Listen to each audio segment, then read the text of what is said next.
안녕하십니까.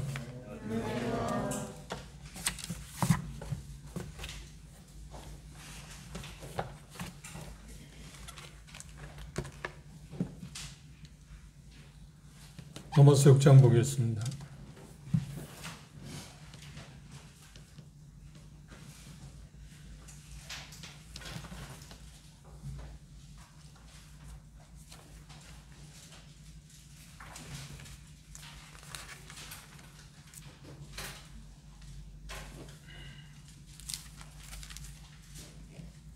로마서 6장 1절부터 10절에 있는 말씀까지 한 절씩 교독하겠습니다. 로마서 6장 1절에서 11절입니다. 제가 먼저 6장 1절 읽겠습니다. 그런즉 우리가 무슨 말하리요? 은혜를 더하게 하려고 죄에 거하겠느뇨? 그럴 수 없느니라.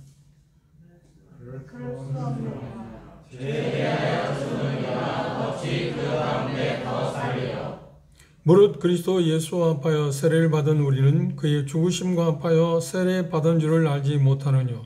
그러므로 우리가 그의 죽으심과 합하여 세례를 받았고 그와 함께 장사되었나니 이는 아버지의 영광으로 말미암아 그리스도를 죽은 자 가운데서 살리심과 같이 우리로 또한 새 생명 가운데서 행하게 하려 함이라. 만일 우리가 그의 죽으심을 본받아 연합한 자가 되었으면 또한 그의 부활을 본받아 연합한 자가 되리라. 우리가 알거니와 우리의 옛사람이 예수와 함께 십자가에 못 박힌 것은 죄의 몸이 죽어 다시는 우리가 죄에게 종노릇하지 아니하려 함이니 이는 죽은 자가 죄에서 벗어나 의롭다 하심을 얻었음이니라. 만일 우리가 그리스도와 함께 죽었으면 또한 그와 함께 살 줄을 믿노니 이는 그리스도께서 죽은 자 가운데서 사셨음에 다시 죽지 아니하시고 사망이 다시 그를 주장하지 못할 줄을 알미라.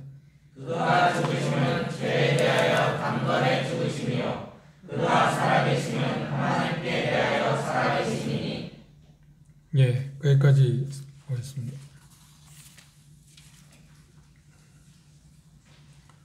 우리는 약 한 70년 전에 일본 강점기에서 35년 동안 36년이라고 하고 그렇습니다만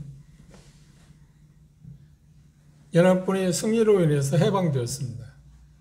해방이 무엇인가에 대해서 우리 가운데서 경험하신 분도 있지만 경험했다고 해도 어렸을 때이기 때문에 그 해방의 기쁨이 뭔가 우리가 이해하는 것은 그렇게 쉽지 않을 거라고 생각합니다.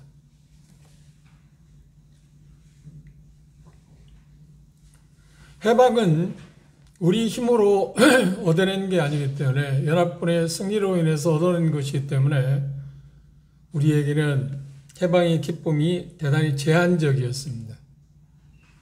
우리가 일반적으로 해방은 법적으로 그게 개인적이든 국가적이든 원하지 않았던 그 세력들, 지배했던 그런 어떤 민족이나 그 단체, 개인 마찬가지인데 그것으로부터 속박에서부터 풀려나게 한 것, 그것을 우리는 일반적으로 해방이라 그렇게 말합니다. 그런데 해방되었다 할지라도 그 사람이 자유를 누리는 것은 보장되지 않습니다. 이해하십니까? 우리나라도 그랬습니다만 남북전쟁 당시에 북군의 승리로 인해서 링컨 대통령이 이제 노예 해방을 선언했습니다. 그런데 이상하게도 그 당시 노예들이 흑인이 대다수였잖아요. 그래서 그들은 지적 수준이 대단히 낮았습니다.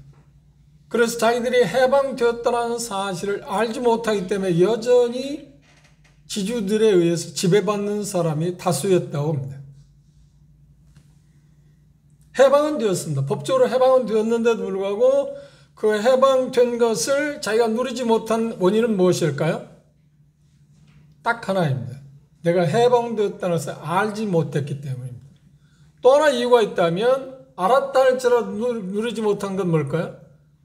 그것을 주장하지 못했기 때문입니다. 나는 자유인이다 라고 당당하게 선언할 수 있어야 하고, 전날의 치주가 더 이상 내가 나의 주인이 아니고 내가 더 이상 종이 아니라고 알게 되었으면 그걸 선언하고 그걸 누리는 것이 대단히 중요한 것입니다. 자기가 해방된 것은, 노예의 신분에서 벗어난 것은 자기 힘에 의해서 그걸 쟁취한 것은 아닙니다. 그런 해방을 다른 사람의 힘에 의해서, 국가의 힘이든 다른 어떤 세력에 의해서 해방이 선언되었다고 하면 그걸 알고 누리는 것은 개인의 일입니다. 그렇죠? 그것까지 국가에서 해주는 것은 아닙니다. 오늘 이 삶에 대한 마지막 시간입니다. 이 삶에 대한 것이 우리의 그리스도인의 삶 가운데 대단히 중요한 부분입니다. 왜냐하면 그것이 기초이기 때문에 그렇습니다. 내가 그리스도와 함께, 여기 말씀에서 본 것처럼 6장 6절은 지금 10절에 있는 말씀까지 해서 가장 요절되는 말씀입니다. 내가 그리스도와 함께 죽었다. 다시 6절을 한번 주목해 볼까요? 우리가 알거니와 우리 옛사람이 예수와 함께 십자가에 못 박힌 것은 죄의 몸이 멸하여 다시는 우리가 죄에게 종로로 타지 않냐. 방금 이야기하는 해방에 대한 개념입니다.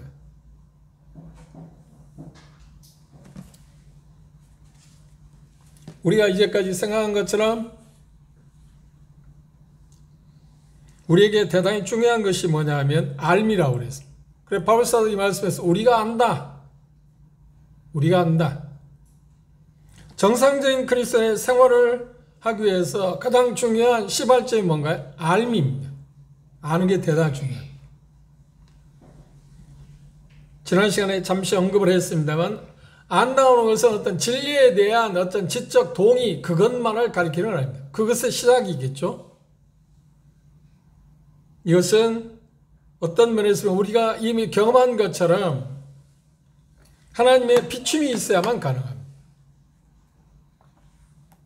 우리는 이론적으로 그리스도와 함께 죽었다, 예수 그리스도의 십자가를 통해서 우리가 처리되었다 하는 것은 알 수는 있습니다. 이론적으로.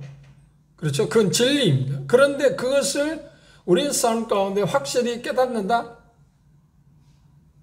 그렇게 우리가 표현할 수 있습니다.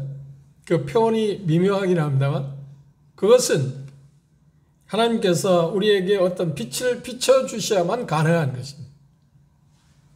실례로 여러분들이 구원받은 것을 어떻게 아셨나요? 내가 죄사함 받은 것을 어떻게 알았나요? 여러분 가운데 그런 경험을 갖고 있는 사람이 있을 겁니다. 저 같은 경우는 몇 차례 말씀을 드렸습니다만, 죄에 대해서 대단히 어떻게 하면 죄 용서 받을 수 있을까에 대해서 종교 생활의 오랜 시간 동안에 고통을 받았기 때문에 복음을 듣자마자 쉽게, 그것이 제게 쉽게 다가올 수 있었습니다. 말인즉 무슨 말이냐면, 여러분 가운데 그런 생각이 있을 겁니다. 복음은 듣기는 들었는데 알고는 있는데 믿어지지 않는 경우. 그렇죠? 이론적으로 알고 있어요. 내 죄의 문제를 열심히 해결하셨다? 그걸 알고는 있는데 믿어지지가 않는 거예요. 그것 때문에 심한 갈등을 겪은 사람이 있지 않나요? 그런데 어느 날 그게 믿어진 거야. 믿으려고 한 게 아니라 믿어진 겁니다. 그게 무슨 말입니까? 하나님께서 기록된 성경을 통해서 성령께서 우리 마음 가운데 비침을 주셨다는 겁니다. 그게 성경적인 이야기입니다. 고린도후서 4장을 보실까요?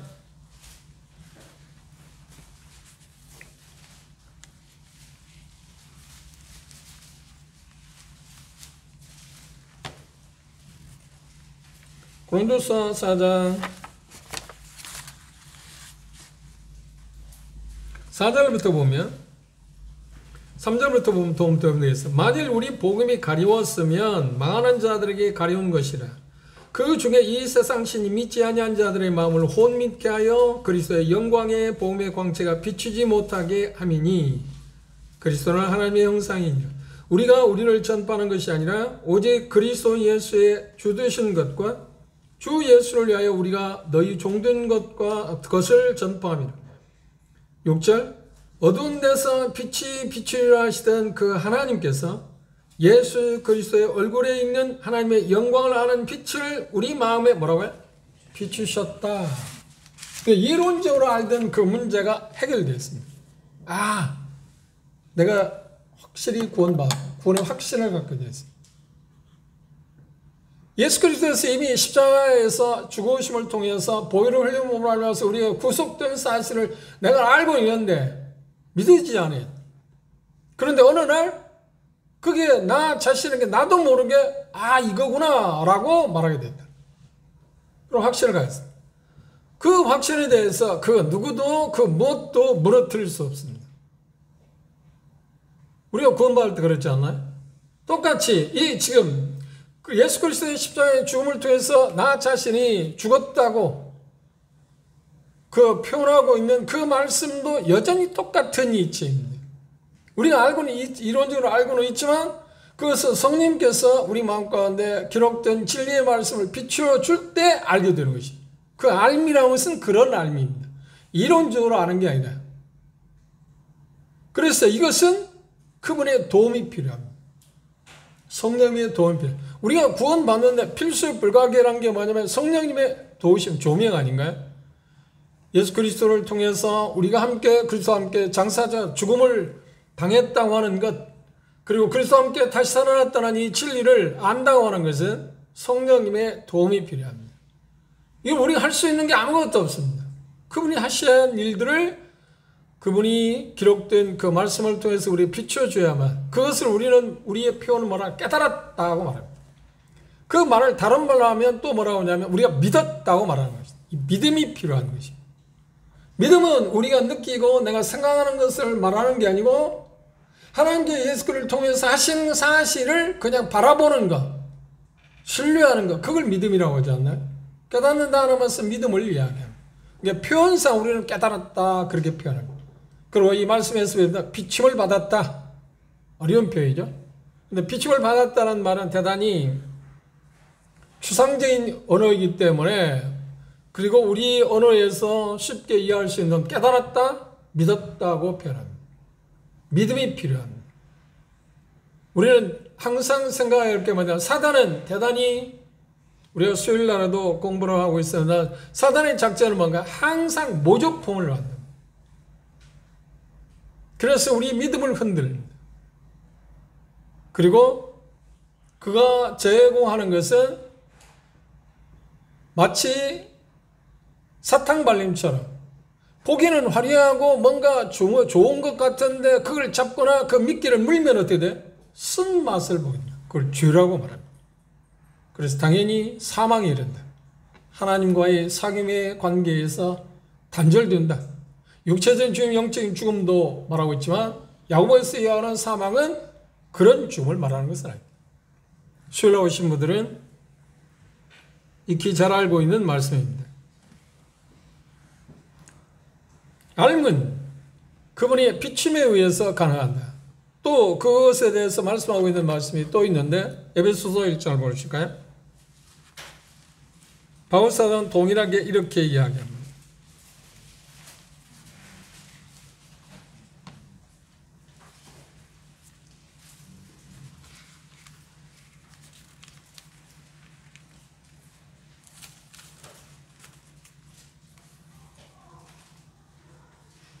에베소서 1장 17절 함께 읽어볼까요? 에베소 1장 17절인데 시작. 우리 주 예수 그리스도의 하나님의 영광의 아버지께서 지혜와 계시의 정신을 너희에게 주사 하나님을 알게, 계시의 정신, 그걸 신학적으로 뭐라고 하면 성령의 조명이라, 비춤이 있어야 한다. 구원받을 때 그래야 했습니다. 그런데 성화 과정 가운데서 정상적인 그리스도의 삶을 사는데 첫 단계가 뭐냐면 알미인데, 이 알미라는 것은 바울사도 6절에서 이야기처럼 우리가 알거니와 그 안다는 것은 지적인 동의, 그것만을 말하는 것은 아닙니다. 그런데 이것에 대해 생각할 때 신비적인 거라고 생각하기 쉽습니다. 그렇지는 않습니다. 우리 믿음을 말하고 있습니다.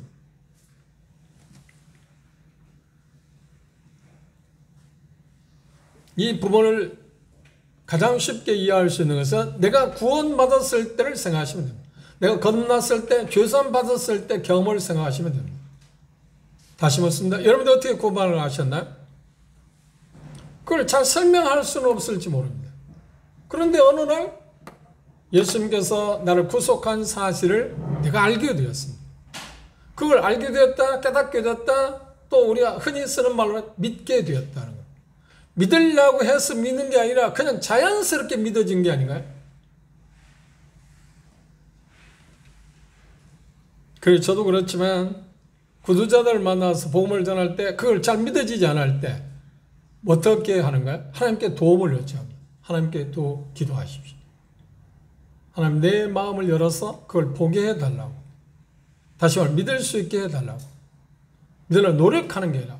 그런데 우리가 여러분 가운데 경험한 사람처럼 계속 믿으려고 노력했잖아요. 믿으려고 노력하면 할수록 어떤가요? 더 점점점 멀어지지. 그리고 전도자의 말할 때 당신이 할 수 있는 건 아무것도 없다. 그래도 뭔가 할 수 있는 게 아무것도 없다. 그래도 어떻게 구원을 받겠어? 그래서 뭔가 열심히 노력하고 또 뭘 이렇게 하면 되겠지 저렇게 하면 되겠지 해도 안 되는 경우지. 그런데 나중에 믿고 났을 때 그 말이 무슨 말인지 이해하겠다. 내가 할 수 있는 게 아무것도 없다는 것을. 그러니까 구원받기 전에는 그 말의 의미를 이해할 수가 없어. 도통 이해할 수가 없어. 왜요? 영적으로 소경이기 때문이다. 이 알미 여기 로마서 6장 6절에 알미도 똑같은 이치입니다. 그래서 우리는 그것을 위해서 하나님의 도움을 요청하는 길밖에 없습니다. 알미의 요건이 하나님의 계시한 거라고 하면 우리가 중요하게 생각할 것은 첫 단계가 뭐냐면 예수 그리스도께서 6장 6절에 했어요. 예수 그리스도께서 주 예수 그리스도께서 이루신 사역에 대해서 우리는 그것에 대해서 초점을 맞춰요. 다시 말하면 그걸 바라보는 것입니다. 광야 생활 가운데 이스라엘 백성들이 길 문제로 하나님을 원망하고 있을 때 하나님이 하신 일이 뭔가요? 불뱀들을 보내서 그들을 죽음 가운데 몰아넣었습니다. 그런데 그들이 요청하기를 그러면 자기들이 회개하고 이 불뱀에 물려서 죽어가고 있는 우리가 살 수 있는 방법이 구원의 방법이 뭔가? 물었을 때 하나님은 모세에게 놋뱀을 장대에 높이 매달아라. 그리고 조건이 하나 있습니다. 그걸 만들어 놓고 살기 위해서 그들이 해야 할 일은 뭔가요? 아무것도 없었나? 구원에 받을 수 있는 원인 그 모든 것은 모세가 놋뱀을 만드는 것입니다. 거기까지. 그리고 살기 위해서 그들이 할 일은 뭔가요? 그걸 뭘 바라보는 거야? 장대에 높이 매달려 있는 놋뱀을 바라보는데 힘든 게 있나요? 바라보는데 무슨 대가를 지불하는 거야? 그래서 그것을 구약적인 배경에서 말하는 믿음이라고 말하고, 믿음은 뭔가 하는 게 아니지 않나요? 그런데 곧장 우리가 생각할 때 구원받는데 믿음이 구원받는다고 하기 때문에 믿음이 뭔 대가를 지불하는 것처럼 아니에요. 단지 하나님이 모든 것을 마련하는 것을 우리가 받아들이는 하나의 수단에 불과한 거지 뭔 대가가 아닙니다. 오해하시면 안 됩니다. 그래서 믿음 자체도 성경은 뭐라고 하는 거예요? 선물이라고 말했지 않나요?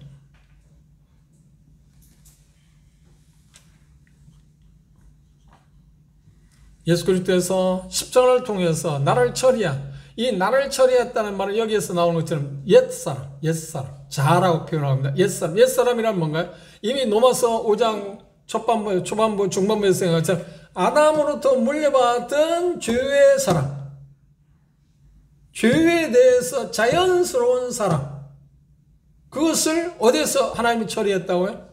십자가에서. 어떻게? 예수 그리스도와 함께. 성경이 어느 곳 하나도 내 자신에 의해서 죽었다는 말이 하나도 없어요. 모두 다 그리스도 안에서 그리스도. 구원과 관계된 하나님의 일과 관계된 모든 것은 그리스도 안에라고 하는 말이 대단히 중요한 말이에요. 그분으로 말미암아서 어떤 일을 하나님이 하셨다. 그런데 그 혜택을 받기 위해서 우리가 할 수 있는 일은 뭔가요? 믿음이 받아들여요. 그러기 위해서는 주목해야 할 게 뭔가요? 나를 대신 십자가에 못 박아 돌아가신 예수 그리스도를 바라보는 것입니다.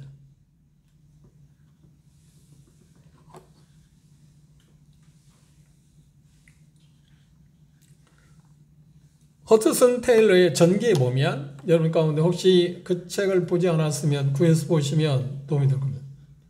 중국 내지 선교를 시작하고 대단한 주님으로부터 쓰임을 받은 형제입니다. 그분이 중국 선교할 때 계속 열심히 복음을 전하고 그분의 특징이 뭐냐면 중국에 선교할 때 중국 사람처럼 행세했다. 머리도 길게 닦고요. 누가 봐도 얼굴 모양만 영국 사람이지 다른 모든 것은 다 중국 사람이에요. 그렇게 행세하면서 옷도 중국 옷을 입고 그렇게 행세하면 복음을 전했어요. 그런데 하면 할수록 계속해서 힘만 들었어요. 문제가 뭘까? 나는 열심히 하는데 자기 스스로가 감당할 수 있는 어떤 내적인 고통을 느낄 때 문제를 해결할 수 있기 위해서 너무 고민을 많이 했어요. 그러다 지치고 지쳐서 영국을 가서 누구를 만나? 형제들을 만났어요. 형제들을 만났는데 형제들이 말하고 있는 성경에서 말하는 거죠. 형제들이 말하는 게 아니라 성경에서 말하는 그리스도와 연합에 대해서 듣게 되었습니다. 그리고 특별히 요한복음 15장에는 포도나무 말씀, 그렇죠? 비유적인 표현을 듣게 되었습니다. 그런데 자기가 그 메시지를 듣고 교제 가운데 형제들과 더불어서 교제 가운데 자기가 잘못 생각한 게 뭐냐면 자기는 가지가 되려고 노력했다는 겁니다. 이미 자기가 가진 것을 몰랐다는 겁니다. 그렇죠? 내가 가지가 되려고 노력하는 거예요? 예수 그리스도의 포도나무라 말씀하시고 그분이 말씀하시고 너희는 뭐라고요? 가지다. 음식만으로 가지를 말하는 게 아니라 포도나무 가지입니다. 열매는 어디에서 맺히는 거예요? 포도나무만 유일하게 어디에서 맺히는 거예요? 새순에서 맺히는 거예요. 가지에서. 그렇죠? 그때 자기 마음가운데 깜짝 놀라요. 아, 내가 가지가 되려고 노력했구나. 그래서 그 노력하는 것을 포기했어요. 그리스도와 연합했다는 말의 의미를 그때서 깨달았어요. 이론적으로 그분이 그걸 몰랐을까요? 포도나무의 비유적인 표를 몰랐을까요? 그걸 가르치지 않았을까요? 수없이 가르치기도 하고 알았을 겁니다. 그런데 어느 날 형제들과 교제하는 가운데서 그것을 보았다는 겁니다. 그리고 그분이 그렇게 고백했어요. 내가 왜 그전까지 몰랐는가 했을 때 그분이 전기본 표현하기 뭐라고 했냐. 내가 소경이었다. 어떤 부분에서? 그 부분에서. 영적으로 눈이 띈 사람입니다. 거듭난 사람입니다. 그런데 자기가 열매 맺는 그 부분에 대해서는 소경이었다. 그런데 이제 보게 되었다고 고백했습니다. 그리고 그걸 깨닫고 나서 중국에 와서 선교하는 가운데 많은 열매를 맺었습니다. 그런데 영국에 있는 자기 누이에게 편지를 쓸 때 그렇게 편지를 썼답니다. 누이야, 내가 알고 있는 것을 누이도 알고 있으면 참 좋았을 텐데. 내가 본 것을 누이도 볼 수 있으면 참 좋았을 텐데. 그리고 그걸 다 설명할 수는 없다고 말했습니다. 1869년에 그가 그 누이에게 보낸 편지에 이렇게 기록되어 있습니다. 내가 그리스도 안에 거할 수 있어서 모든 것이 내가 그리스도 안에 있으면 모든 것이 순조로울 텐데 그렇게 할 수가 없군요. 노력하면 할수록 더 멀어져 갔습니다. 그러던 어느 날 빛이 내게 비쳤고 내가 그걸 보게 되었습니다. 여기에 비결이 있습니다. 포도나무의 진액을 빨아들이기 위해서 노력할 필요가 있나요? 가지가 포도나무의 진액을 빨아들이기 위해서 노력하나요? 아니요. 가지에 붙어 있으면 그것을 다른 표현으로 하는 게 너희가 내 안에 있으면 내가 너희 안에 있을 거라고 그랬어요. 이거 다른 이야기입니다. 하나는 능동태고 하나는 수동태입니다. 내가 그리스도 안에 있으면 자연스럽게 그리스도께서 우리 안에 거하신다고 말했어요. 제일 중요한 건 뭔가 내가 그리스도 안에 있으면 그럼 그리스도 안에 있으면이라고 할 때 우리는 즉각적으로 어떤 메시지를 어떻게 내가 그리스도 안에 들어가지? 내가 어떻게 하면 그리스도 안에 되지? 그리스도 안에 어떻게 거할 수 있지? 근데 하나님은 뭐라고 말씀하시고 아니야 이미 너는 그리스도 안에 있다니까? 이걸 받아들이는 거예요. 이걸 믿기 어렵다는 겁니다. 그래서 믿는 것을 어떻게 해요? 알미라고 하는 것이 있어야 하는데 그것을 어떻게 해요? 그분의 비춤이 있어야 가능하다는 겁니다. 노력해서 할 수 있는 게 아닙니다.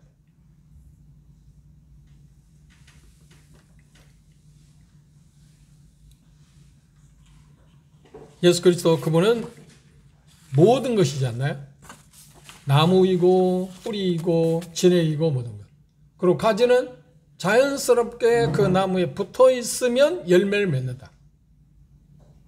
그 안에 거한다고 하면 우리는 종종 그렇게 생각합니다. 이 말씀과 관계에서는 그 포도나무의 비유적인 표현, 비유는 아닙니다. 비유적인 표현을 통해서 보면 나 자신이 가지가 되려고 노력합니다. 이 지금 본문에서 말하고 있는 말씀에 비추어서 말한다면 내가 그리스도와 함께 어떻게 하면 죽을 수 있지? 예, 여러분들 그 갈등을 겪었습니다. 저도 마찬가지입니다. 지금도 마찬가지입니다. 내가 주님 앞에서 주님께서 말씀한 정상적인 그리스도의 삶을 살아가려고 하는데 다시 말하면 부정적인 쪽에서 죄를 지으려고 왔는데 짓고자 하는 마음이 없는데도 죄를 지을 때 우리는 한계를 느끼잖아요. 그리스도 안에 있으면 모든 게 된다는데 어떻게 그리스도 안에 들어갈 수 있지? 그런데 이 말씀에서 우리가 처음 읽을 때 책한 것처럼 그와 함께 연합되었다. 우리를 그리스도 안에 집어넣으신 분이 누구인가요? 내가 했나요? 우리가 노력함으로 하는가요? 아니요. 그런데 이 부분에 대해서 우리 스스로가 잘못한 거 있습니다. 뭐냐면 기도하실 때 어떤 문제? 하나님 제가 부족합니다. 제발 저로 하여금 죽게 해주십시오. 생각해 보십시오. 여러분이 구원받았을 때 저도 그렇게 기도했습니다. 구원받기 전에 하나님 내 죄를 용서해 주십시오. 그런데 어느 날 54년 전 5월 28일 날 오후 4시 반경에 복음을 듣게 될 때 예수 그리스도께서 이미 내 죄를 다 용서해 주셨다는 거야. 그 이후에 내가 예수님 내 죄를 용서해 달라고 기도해야 할 수 있나요? 안 하죠. 대신 그 복음을 듣고 나서 깨닫고 나서 제가 한 기도는 뭔가요? 하나님 감사합니다. 이미 내 죄를 용서해 주시는데 그걸 모르고 용서해 달라고 그랬습니다. 이미 예수 그리스도의 십자가를 통해서 내가 처리됐는데 그걸 모르고 나는 십자가 죽어야 한다. 어떻게 하면 십자가를 죽을 수 있나요? 나 자신을 자아를 죽여야 하는데 어떻게 하면 죽을 수 있나요? 죽여주십시오. 죽일 수 있는 방법이죠. 근데 하나님 뭐라고 말씀하세요? 어리석은 사람아, 이미 너는 그리스도 안에 처리되었다니까? 그런데 그걸 받아들이기가 그렇게 어려운 거야. 그걸 받아들이기가. 그게 한순간에 쉽게 받아들일 수 얼마나 쉽겠습니까? 그런데 이 진리는요, 주님 오실 때까지 매일 계속해서 반복해야 할 진리입니다. 한번 딱 하면 이루어지는 게 아니에요. 구원의 진리와 우리가 거듭났을 때 그 진리는 한번 딱 받아들이면 어떤가요? 요두보등이잖아요. 그렇죠? 그것을 끝나는 거예요. 물론 의심할 수도 있어요. 삶을 살아가는 가운데 내가 정말 구원받은 사람인가 하고 의심할 때도 있지만 그러나 그것은 영원한 진리입니다. 그런데 지금 그리스도와 함께 십자가에 죽었다는 우리가 알거니와 여기 성화를 이루고 가는데 첫 단계는 그건 그 순간 한번 깨달았다 해도 되는 게 아니에요. 한번 신뢰했다 해도 되는 게 아니야. 그건 매 순간마다 받아들여야 하는 거죠. 그걸 받아들이면 승리하고요. 죄의 권능으로부터 죄의 세력으로부터 죄를 짓지 않게 되고요. 받아들이지 않으면 또다시 죄를 짓는다니까. 그러니까 계속해서 그 반복적인 생활 가운데서 우리는 어떤 생각을 하냐. 하나님 제발 나를 좀 죽여주십시오. 기도할 문제가 아니라 죽여주십시오 할 게 아니라 이미 십자가에서 하나님께 나를 처리한 것을 바라보고 감사하고 찬양하는 게 중요해요. 그래야만 효과가 있는 거예요. 그런데 그렇게 하면 안 될 것 같지 않나요?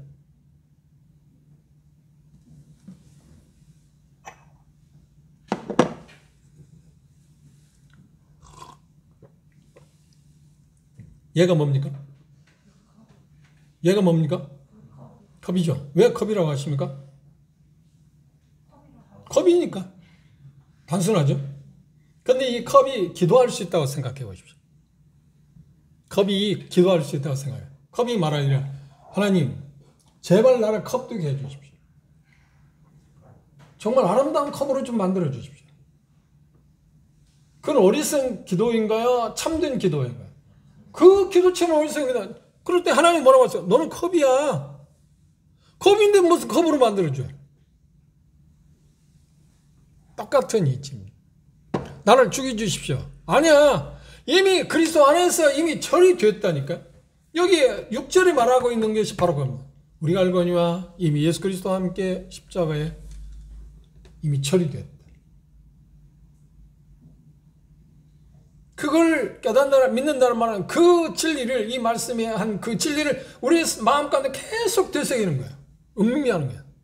암송하고 그걸 우리의 삶 가운데 그렇지 않은 것, 사단은 우리에게 뭐라고 하냐면 네 마음 봐라. 너 어제까지 오늘 지금 생각하고 있는 걸 봐. 네가 죽은 사람이야? 십자가에 처리되지 않았다니까? 그때마다 우리는 어떤 생각을 해요? 그런 반응이 우리 마음 가운데 일어날 때마다, 의심이 생길 때마다 어떤 생각을 해요? 하나님은 이미 나를 그리스도 안에 처리했다. 그걸 받아들여. 이 말씀을 받아들여.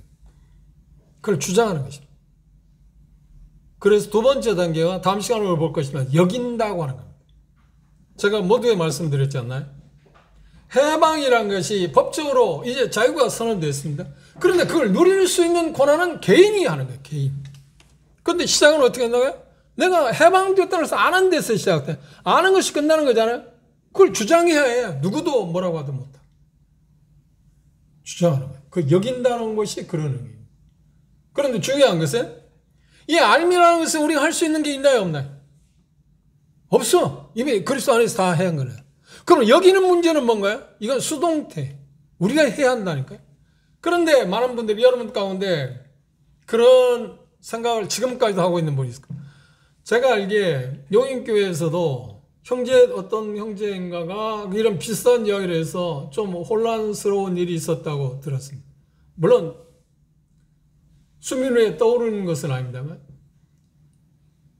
그리스도인의 삶을, 정상적인 삶을 살아가는데 할 수 있는 게 아무것도 없다. 우리가 할 수 있는 건 아무것도 없다. 이것처럼 잘못된 진리가 없습니다. 여기는 문제는 어떤가요? 우리가 해야 할 일이잖아요. 그리고 다음 세 번째 문제는 드리는 문제는 누가 하는 거야? 우리가 하는 거야.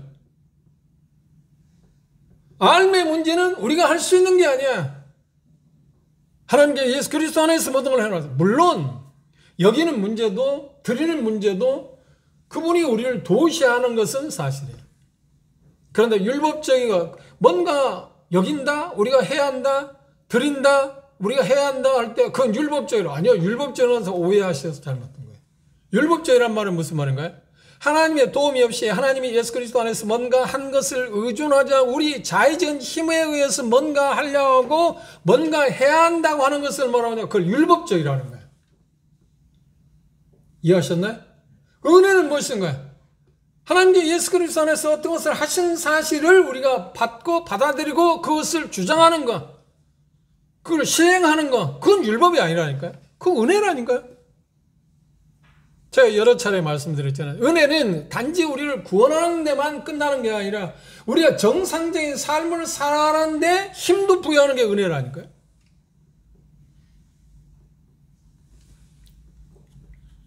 제가 몇 번 이야기했잖아요.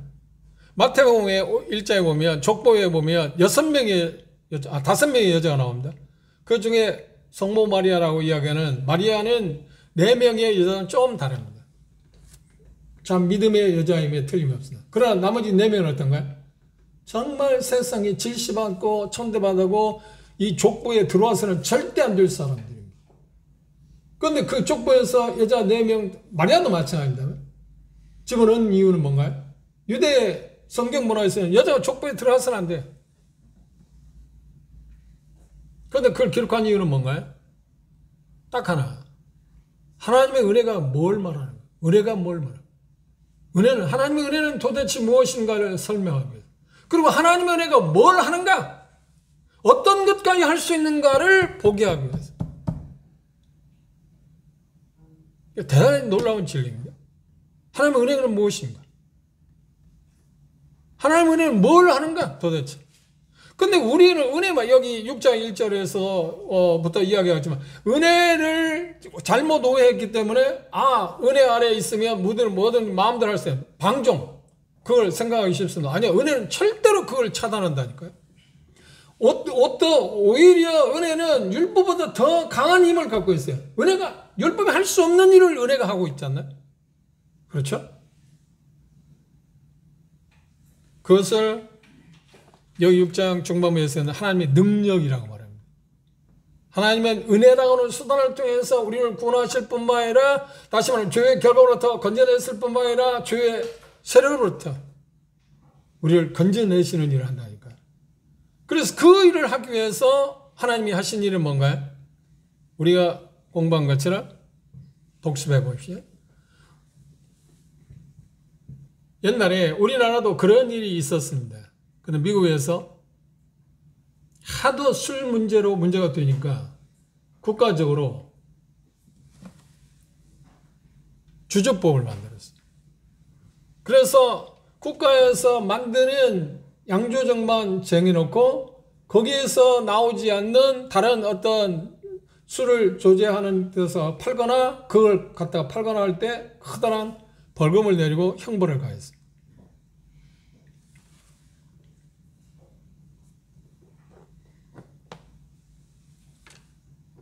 만일의 경우 지금 운전이 많이 문제가 되잖아요. 제가 그런 방송 들을 때 참 그 음주운전이 나쁜 것은 뭔가 자기만 문제가 되는 게 아니라 자기 때문에 애매한 사람이 죽잖아요. 그렇죠? 나는 다 이해를 못하겠는데 제 생각으로는 음주운전 1차만 하면 나는 운전을 절대로 못하게 해야 한다고 생각해요. 그 사람 운전대를 잡지 못해. 그리고 어떤 면에서 감시해서 철저하게 그 사람들 감시해서 그것을 접근하지 못하도록 해야 할 필요성이 있다고 생각해요. 그렇게 가혹하게 해야 한다. 음주운전에 대해서 지구촌에서 가장 강한 나라가 되냐면 싱가포르.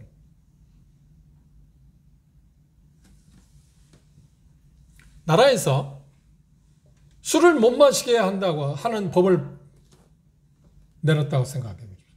그러면 술을 못 마시게 하기 위해서 할 수 있는 것은 사람들의 생각은 뭔가요? 매점에 있는 거, 슈퍼마켓이나 뭐 있는 거, 그 모든 술을 갖다 다 깨트리면 술을 안 마시는 거야? 그것도 하나의 방법이야. 그런데 그것보다 근원을 없애야 되잖아. 양조장을 없애야 되잖아. 양조장을 없애야. 하나님이 마찬가지야. 우리가 지은 범죄에 대해서 예수 그리스도의 피로 말미암아서 다 제거했어요. 그런데 문제는 뭐냐면 양조장 자체가 공장이라니까. 죄를 생산하는 공장이 나라니까. 생산 품목은 수없이 나와. 그렇지. 양조장의 술은 계속해서 나오잖아. 그 나온 술을 계속 없앤다고 해도 여전히 양조장이 있는 한 술은 공급되잖아. 그러면 소비자가 있으면 마시게 되잖아. 음주운전을 단절할 수 없습니다.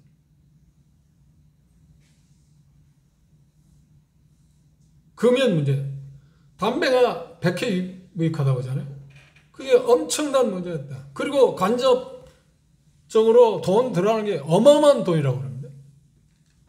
그럼 국가에서 장려하잖아요. 세금 받기 위해서. 그렇죠. 그러면 뭐 국가 민주주의 국가니까 자본주의 국가니까 어떻게 할 수 없는 거지만 만약에 그것을 끊기 위해서 담배를 끊어야 한다고 하면 할 수 있는 방법이 뭔가요? 인삼공사를 없애버리면 되잖아요. 인삼공사 담배를 못 만들게 하면 그러면 이제 할 수 있는 거 뭐 외국에서 뭐 밀수한다든지 뭐 해서 할 수는 있기는 하겠지만 그러니까 생산 공장을 없애는 거잖아요. 생산 품목을 없애는 게 아니라 생산 품목도 없애고 생산 공장을 막아놓아야죠. 하나님이 하시는 일이 그거예요. 지금 여기에서 말하고 있는 것이 하나님 예수님 말씀은 하나님 말씀은 바울사도 말하고자 하는 거예요. 양조장을 없애고 담배 공장을 없애버려요. 우리는 죄를 생산하는 공장이라니까요. 그런데 우리의 생각은 뭐냐면 죄가 나타난 그것들만 갖고 해요. 시중에 판매되고 있는 담배나 술, 주류 그것만 갖고 그걸 없애려고 노력하는 거예요. 그걸 아무리 없앤다고 할지 공장을 문 닫지 않으면 어떻게 해요? 여전히 뭐가 나와요? 술이나 담배는 나오게 돼 있어요. 하나님은 반쪽만 일하시는 게 아니에요. 완결하게, 완전하게. 그래서 공장 자체까지도 축소시켜요. 그런데 재미있는 것은 우리가 이해하기 좀 힘든 게 뭐냐. 그럼 공장 자체를 뽑아버렸으면 되잖아요. 죄를 짓는 그 공장, 우리 안에 있는 죄성을 갖고 있는 죄의 본질을 없애버리면 됐을 거 아니야. 그게 우리의 생각입니다. 그런데 하나님은 그게 있다 손치더라도 성령님의 도움을 받으면 그게 있어도 아무 의미가 없다. 무용지물, 무용화시켰다라고 하는 표현이에요.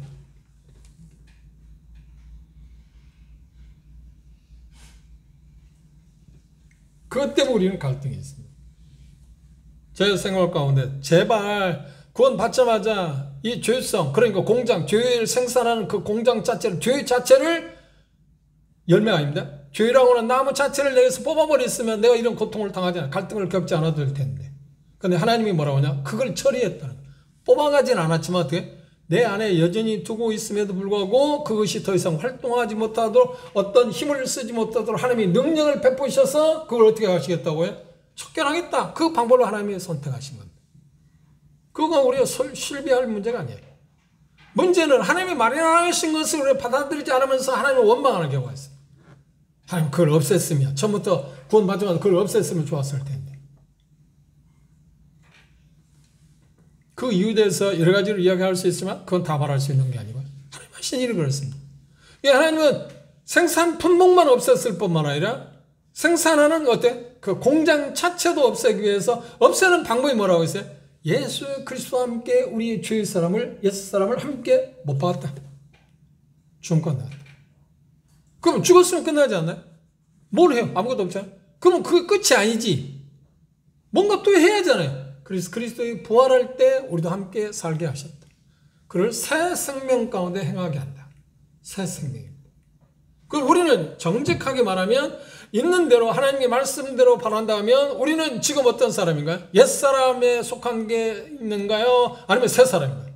우리는 새 사람이에요. 그런데 나를 들여다보니까 뭐가 있어요? 이제 옛사람이 있어요. 문제는 뭐냐면 내가 새 사람을 바라보지 않는다는 거예요. 하나님께 예수 그리스도에서 이미 하신 것을 바라보지 않는다는 거예요. 그걸 신뢰하지 않는다. 믿지 않는다. 그게 사실인지 아닌지 여러분을 보십시오. 한 주간 동안 여러분이 어떤 잘못을 했잖아요. 잘못했을 때 누구를 바라봤나요? 잘못한 나를 바라봤지 않나요? 어떻게 이 죄를 어떻게 안 지었어야 하는데 왜 또 죄를 지었지? 그때 이런 가운데 그 문제를 처리하신 그 하나님 예수 그리스도 안에서 문제를 처리하신 예수 그리스도 십자가를 바라봤나요? 예수 그리스도의 보혈을 바라봤나요? 물론 보혈은 생산 품목이 일어날 때마다 그걸 없앨 수 있는 것이 보혈이기 때문에 보혈을 받아들였어요. 그리고 우리는 잠시 후에 예배를 통해서 그것을 우리는 다시 한번 또 확인합니다. 그리고 그 은혜의 수단을 우리가 받아들일 것입니다. 중요한 건 뭔가요? 하나님은 생산 공장도 없애셨다. 없앤 게 아니라 무효화시켰다. 무력하게 했다. 있기는 있는데 무력하게 했다. 그런데 무력하게 했다는 말은 힘이 없다는 게 아니라 여전히 힘이 있어요. 강해요. 그런데 하나님의 힘은 그보다 훨씬 강함해서 하나님의 능력은, 하나님의 은혜는 너무 강해서 그걸 얼마든지 억압할 수 있다. 그것이 활동하지 못하게 할 수 있다. 그걸 하기 위해서 우리가 첫 번째 할 게 뭐냐? 이미 그리스도 안에 처리된 나를 하나님이 처리했다는 사실을 아는 게 필요하다는 겁니다. 첫 단계입니다. 이게 우리에게서 대단히 중요합니다. 그래서 제가 지금 한 3시간째 이 부분에 대해서 계속 이야기하고 있는데, 왜냐하면 그게 그렇게 중요하기 때문에 그렇습니다.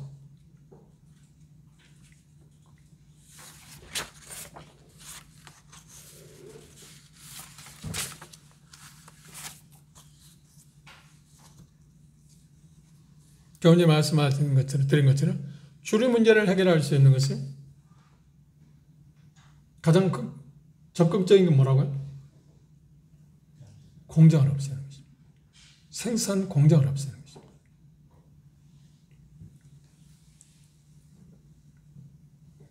우리는 공장입니다. 우리 행동은 뭔가요? 생산 품목입니다. 우리의 생산 품목은 예수 그리스도 보혈을 통해서 계속 척결하십니다. 해소하십니다. 그러나 우리 공작을 처리하기 위해서 하나님 어떻게 하셨다고요? 예수 그리스도와 함께 십자가에서 죽게 했다. 내어줬다고 하는 것입니다.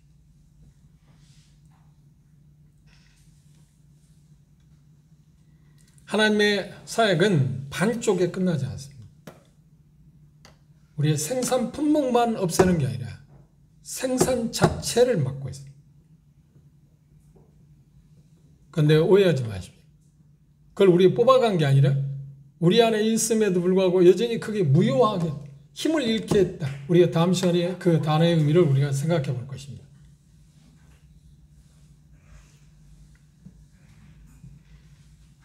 우리가 알고 있는 것처럼, 믿고 있는 것처럼 우리의 생산 품목에 대해서는 예수 그리스도의 속죄를 통해서 해결하셨습니다. 그리고 우리의 생산 공장을 처리하기 위해서는 어떻게 했다고요? 예, 말씀했습니다. 먼저 6절에 말씀한 대로 그리스도의 십자가에서 처리했습니다. 그리스도 안에서 처리를 했습니다.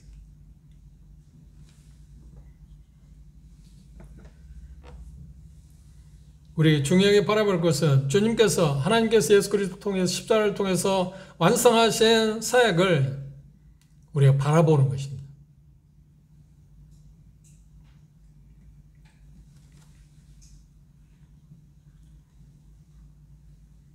우리 자체, 그걸 죄라고 말합니다. 아니면 옛사람이라 말하고 자라도 말할 수 있습니다. 생산 공장을 이야기했습니다. 그것은 예수 그리스도의 십자가를 통해서 처리했습니다. 생산 품목은 그리스도의 보혈을 통해서 처리했습니다. 그런데 로마서 6장 6절 우리가 알거니와 하는 것은 생산 공장에 대한 이야기입니다. 생산 품목에 대한 이야기가 아닙니다. 그럼 물어봅시다. 여러분들이 이 사실을 언제 알았나요?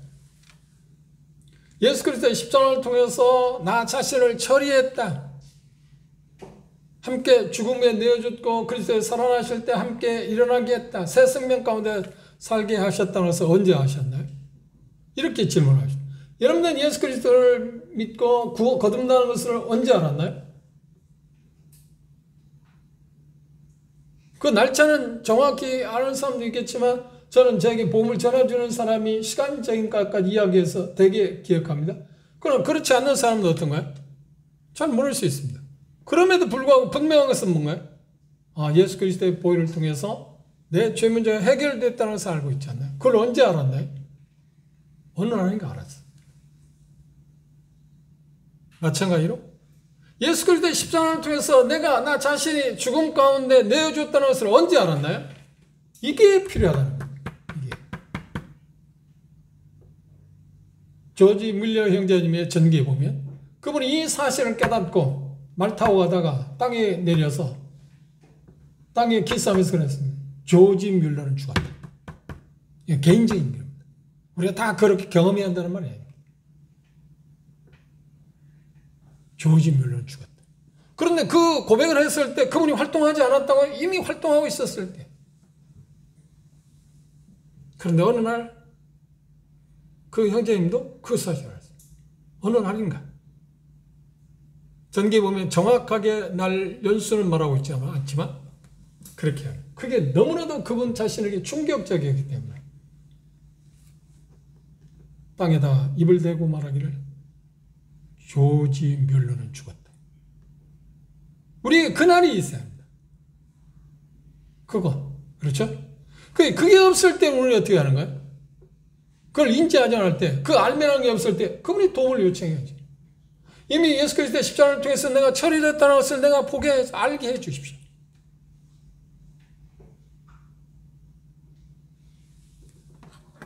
그분의 도움이 없이 그게 가능하지 않기 때문에 그렇습니다. 여러분들이 이 예배당에 들어올 때 이미 들어와 있잖아요. 그렇죠? 이미 들어와 있는데 여러분 생각할 때 내가 제발 하나님 나 이 예배당에 들어갈 수 있게 해주십시오. 그렇게 구하는 사람 있나요? 아니지. 그렇게 구하는 이유는 뭔가요? 내가 예배당에 들어갈 수 있게 해달라고 기도하는 이유는 뭔가요? 두 가지. 하나는 뭔가요? 예배당에 들어온 것을 모르기 때문에 그럴 수도 있고, 그렇죠? 들어와 있는 것을 모르기 때문에, 아니면 예배당 밖에 있기 때문에 그렇게 할 수도 있어요. 여러분들 어느 쪽입니까? 우리는 대다수가 십자가에 처리됐다는 것을 이미 알고 있는데 들어와 있는데도 들어와 있는 것을 모르기 때문에 그렇게 구하는 걸 같아요. 우리는 예배당에 들어와 있으니까 들어와 있으면서 예배 들어가게 해달라고 하지는 않지 않나요?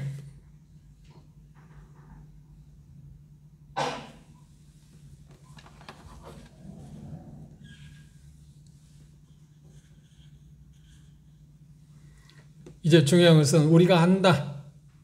우리가 안다. 바울 사도는 말하는 나는 안다. 내가 그리스도와 함께 십자가에 못 박혔다. 나는 안다. 중요한 것은 뭔가요? 그걸 나도 알고 있느냐는 겁니다. 나도 알고 있냐. 그리스도와 함께 십자가에 못 박혔다. 죽었다 하는 것을 알고 있냐. 알았다면 언제입니까?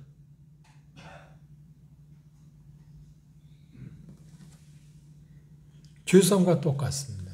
죄수함 받았을 때 여러분들 죄수함 받았습니까? 할 때 여러분들이 안다고 그러잖아요. 그 언제 그걸 알았나요? 대답하지 않나요?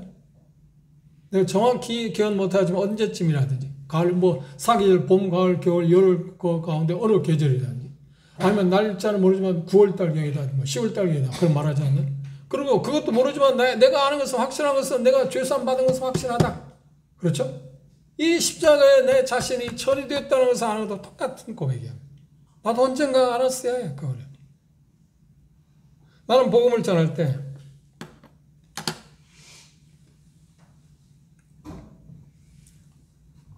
여기 교회도 몇 사람이 있습니다만 여기 지금 나와 있는 장로들 승인 자매 복음을 전할 때 그랬어요. 다 전화 오면서 이걸 믿으면 네가 오늘 구원받는다.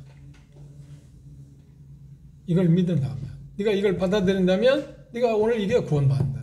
내가 일부러 이야기해줘. 왜냐하면 나중에 삶을 살아가는데 갈등이 있을 때 의심이 생길 때 그것이 확증해 주기 때문에. 동일하게 예수 그리스도와 함께 십자가에 못 박혔다는 사실을 여러분들 언제 아셨습니까? 그리고 새 생명 가운데 부활하심으로 말하는 새 생명 가운데 내가 살아가고 있다는 것을 살게 되었다는 것을 언제 알았어요? 이게 중요하잖아요. 그럼 바울 사도는 나는 안다. 나는 안다는 거예요. 그런데 우리는 모르면 안 되잖아요.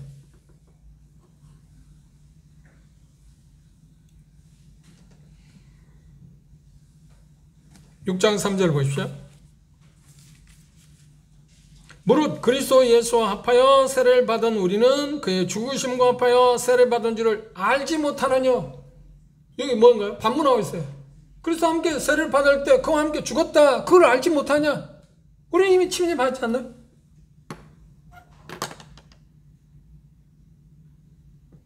예수 그리스도의 십자가를 통해서 나를 하나님께 처리했다는 것을 성경은 말하고 있어요. 근데 바울 사람은 나는 그걸 안다. 우리는 안다. 그럼 나는 언제 알았냐는 거예요. 그 모를 때 우리가 할 수 있는 건 뭔가? 결론적으로 하나님. 제가 어리석습니다. 제가 아둔합니다. 예수 그리스도를 십자가를 통해서 내가 처리된 것을 내가 알게 해주십시오. 그렇게 기도할 수밖에 없습니다. 내 이론적으로 압니다.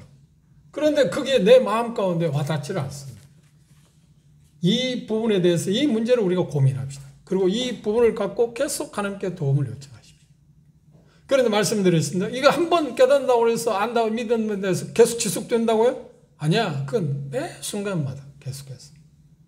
그래서 근원적으로 그것들을 우리 자신 마음 가운데 받아들여 놓는 것이 바탕에 우리의 삶의 바탕에 깔아 놓는 것이 대단히 중요합니다.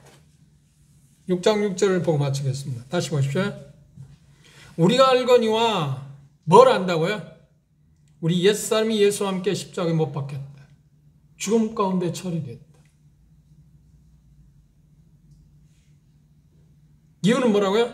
다시는 우리가 죄에게 종노릇 하지 않게. 여기 죄는 뭐란 거예요? 생산 공장. 죄의 세력, 죄의 본질. 그것들에 매이지 않게. 여기 표현 가운데 뭐라고 했나요? 멸하여 그랬습니다. 죄의 몸이 멸하여. 이 멸한다는 말은 무슨 말인가? 무효화시켰다.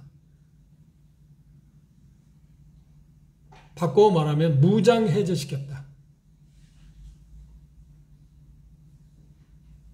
그것이 활동할 수는 있지만 우리를 더 이상 주장하지 못하게 한다. 근데 그렇기 위해서는 그것이 우리의 삶 가운데 우리를 지배하지 못하게 해서 우리가 할 수 있는 건 뭔가요? 모두에서 말씀드렸습니다. 해방은 어떤 힘에 의해서 우리가 자유가 주어졌습니다. 그러나 자유를 누리는 것은 별개라고 그랬습니다. 그렇죠? 이제 우리 알아야 할 첫 번째는 뭐라고 했어요? 알미 대단히 중요하다. 다음 시간에 우리 이제